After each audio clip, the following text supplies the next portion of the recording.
Hey everyone, for today's grammar notes, we are going to be talking about appositives.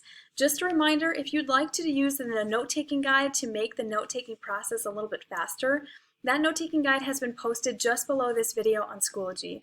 Or you can always take notes on a piece of notebook paper. Keep in mind that any and all notes that you take during grammar lessons can be used on grammar tests and quizzes. So today, we're going to be adding a fourth comma rule to our comma rule collection. Our comma rule number 4 states that we should use commas to offset appositives from the rest of the sentence. Now, an appositive is simply a noun phrase that renames another noun in the sentence. One thing that's nice about this particular comma rule is that it's very closely related to the rules we talked about for non-restrictive phrases.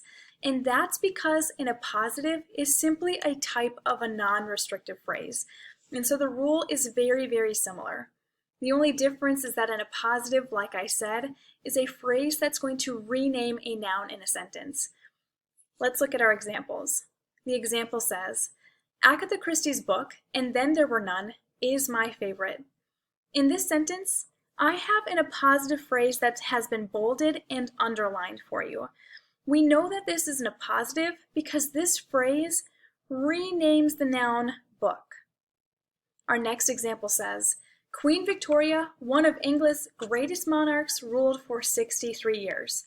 Again, just for the sake of showing you the appositive in the sentence, I underlined it and I bolded it. Okay, we know that this is an appositive because it renames the noun Queen Victoria.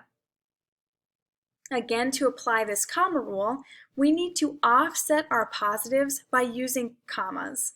So we're going to have a comma before and after the appositive. Let's do some practice together. So we're going to use the outline steps to determine where our commas should go in the sentence. So the steps that we need to follow are, first, we need to establish the subject. What is the sentence talking about? This will help you determine what is going to be renamed.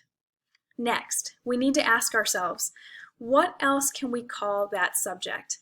This will help us locate the appositive. And finally, we need to frame the appositive with commas.